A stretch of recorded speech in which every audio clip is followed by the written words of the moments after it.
क्या आपने सुना कि भगवान कृष्ण का कोई बहुत बड़ा शत्रु था? सुना होगा।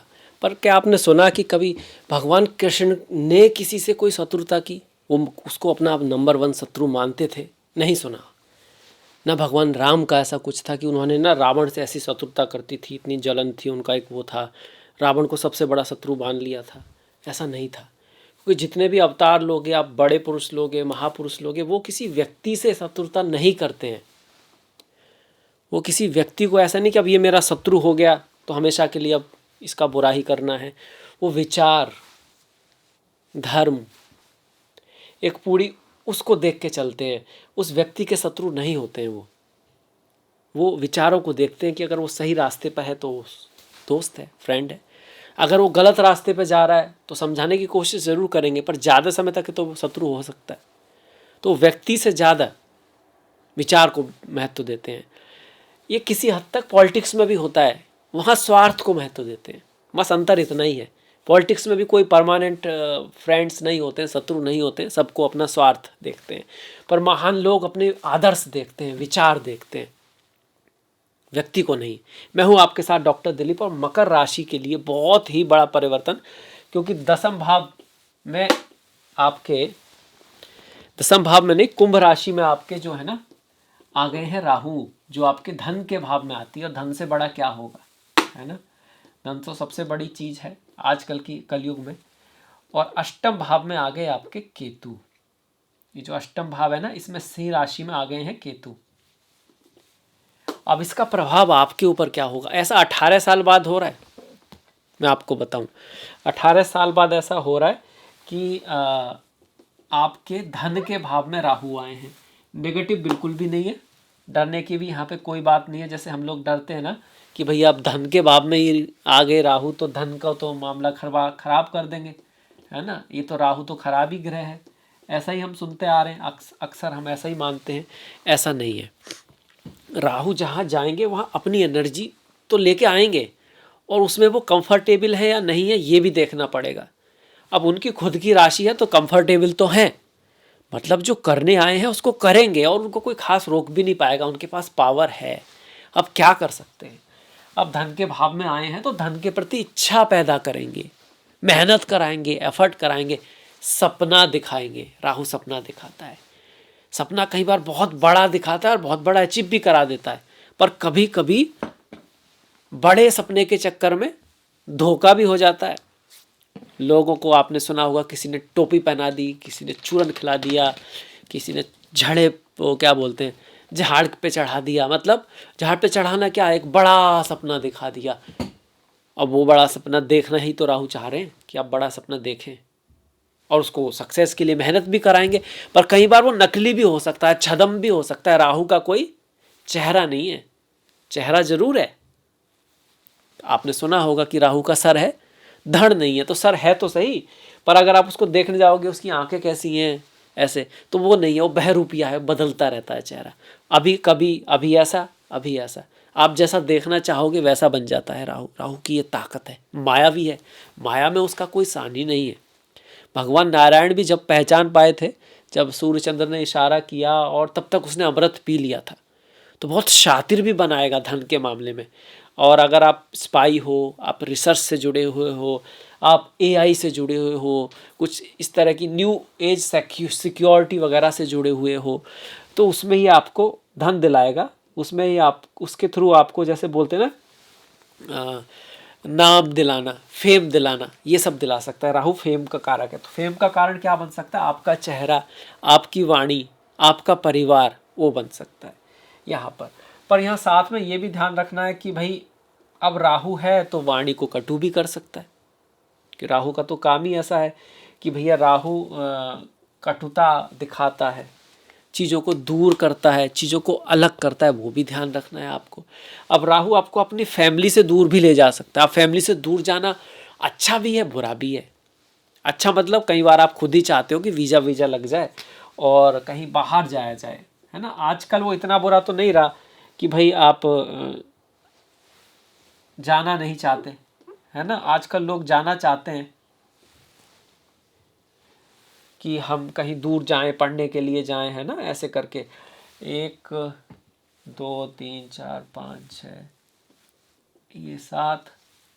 तो अगर आप फॉरेन जाना चाहते हैं, आप कहीं बाहर जाके पढ़ना चाहते हैं, है ना, तो उसके लिए बढ़िया है, उसके लिए अच्छा है ये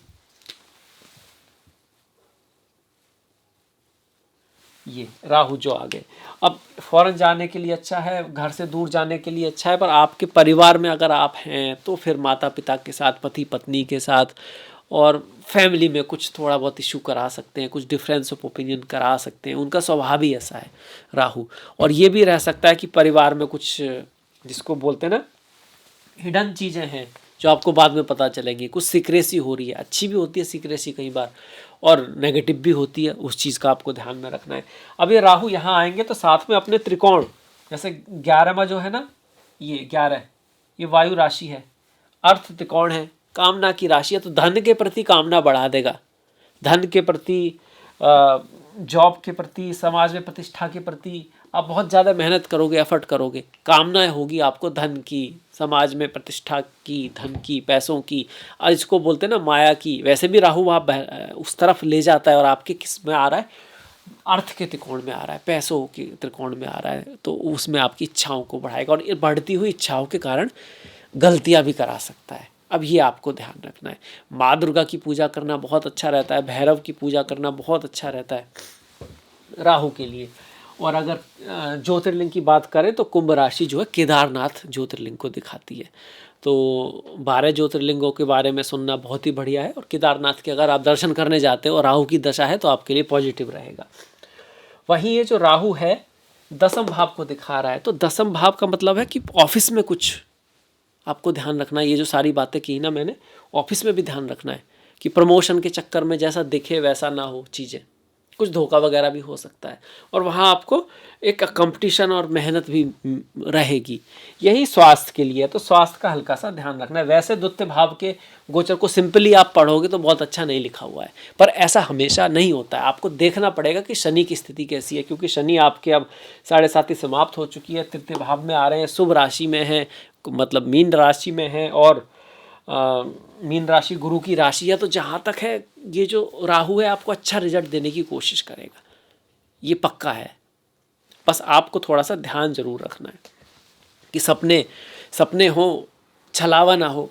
राहु छलावा है ना, एक तो लिमिटेड होता है कि हाँ, छलावा क्या होता है, एकदम इमेजिनेशन में आप जी रहे हो, प्रयत्न कर नहीं रहे हो और चीज़ें हो जाएं, या फिर इतना बड़ा सपना है कि आपको लग रहा है, आप घर वाले बता रहे हैं, सब बता रहे हैं कि यार ये पॉसिबल नहीं है, पर आप कह रहे हो नहीं, हो सकता है, हो सकता है, और रीज़न कुछ नहीं है उसका, सिर्फ सेंसेस है, आपको लग रहा है, क्योंकि राहु का क्या नहीं है, बॉडी नहीं है उस चीज़ का, ना तो आपको अनुभव है, ना ही आप ढंग से बता पा रहे हो, ना ही आपको कोई आइडिया है, बस आपको लग रहा है।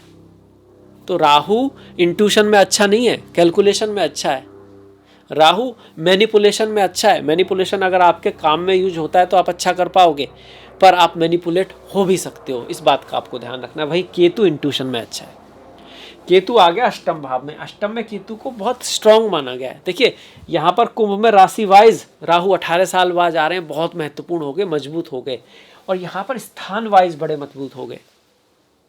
केतु अष्टम में जब केतु आते हैं तो स्पिरिचुअलिटी, अध्यात्म और सडन मनी भी दिला सकते हैं आपको, स्टॉक मार्केट वगैरह से भी लाभ करा सकते हैं, इस रिसर्च में बहुत अच्छा आपको केतु रिजल्ट देते हैं। पर हाँ, मैरिज लाइफ में थोड़ा, ससुराल में कुछ, ससुराल से कुछ मतभेद, ये सब हो सकता है। केतु को अच्छा करने के लिए मछलियों को दाना डालना, कुत्तों को कुछ खिलाना, स्ट्रीट डॉग्स जो होते हैं, गणेश जी की पूजा करना, और तंत्र वगैरह में धूमावती, माता धूमावती की भी पूजा होती है, जो मेरे ख्याल से सबको नहीं, जिनको कुछ पता हो उसके बारे में उन्हीं को करनी चाहिए। और केतु संतों को दिखाते हैं, केतु संतों को दिखाते हैं। राहु जो सफाई कर्मचारी होते हैं उनको दिखाते हैं। कौए से भी राहु का संबंध है, कौओं से राहु का संबंध है, तो उनके लिए आप कुछ कर सकते हैं। छोटे मोटे जो कीड़े मकोड़े होते हैं, तो चींटियों को कुछ आप डालोगे, वो भी राहु के लिए अच्छा रहता है। अब राहु क्या करेंगे, राहु का प्रभाव त्रिकोण पर ज़्यादा रहेगा, केतु का प्रभाव मेनली यहाँ पे रहेगा, क्योंकि केतु का क्या नहीं है, सर नहीं है। तो केतु ऐसा नहीं कि आपके इस भाव को ज़्यादा इफेक्ट करेगा, 1, 5, 9 या इनको ज़्यादा इफेक्ट नहीं करेगा केतु। पर चूंकि राहु जो फॉरेन है, विदेश है, तो इस चीज़ से धन भी दिला सकते हैं, और वो लोग धन के लिए बाहर चले जाएं, विदेश चले जाएं, इसकी पॉसिबिलिटी भी यहाँ पे बना के बैठे हुए हैं। क्योंकि राहु यही चीज़ है। आईटी में लोग जाएंगे, आप जाओगे, आईटी है, कंप्यूटर है, टेक्नोलॉजी है, सॉफ्टवेयर है, इसके थ्रू अगर आप धन कमा रहे हो तो बहुत बढ़िया, बहुत अच्छा। अब ये क्या कह रहा है कि जो बचा हुआ धन आपके पास है ऑलरेडी, उसको जहाँ लगाओगे वहाँ हिसाब किताब रखना, वहाँ पे ये ध्यान रखना कि चीज़ें सही तरीके से हो। ऐसा ना हो कि आप सही सोच के कर रहे हो, कई बार होता है हम सही सोच के कर रहे हैं, हमारे दोस्त ने कहा यार हमें हेल्प की आवश्यकता है और आपके पास काफ़ी पैसे हैं भी, तो आपने कर दिया, पता लगा नहीं करना था, डॉक्यूमेंट्स बनवाने थे या कुछ ऐसी चीज़ करनी थी, तो वो उस चीज़ का आपको ध्यान भी यहाँ पे रखना है। तो ऐसे रहेगा राहु का गोचर। वैसे ये राहु का गोचर अगर हम ओवरऑल देखा जाए तो हम 100 में से इसको 70 पॉइंट दे सकते हैं। ठीक है, बुरा नहीं है, अच्छा ही है। डिपेंड करेगा आपकी दशा महादशा और कुंडली में योग कैसे हैं। जब राहु यहाँ पर हैं और अगर इसको आपकी कुंडली में कोई शुभ ग्रह देख रहा है, यहाँ पे कोई राजयोग वगैरह है, तो फिर ये आपको बहुत बड़ा धन भी दिला सकता है जो आप याद रखोगे। पर ऐसा नहीं है तो फिर वो दिक्कत भी करेगा। इसी के साथ वीडियो को समाप्त करते हैं। आपसे मुलाकात होगी नेक्स्ट वीडियो में, तब तक के लिए अपना ख्याल रखें। नमस्कार।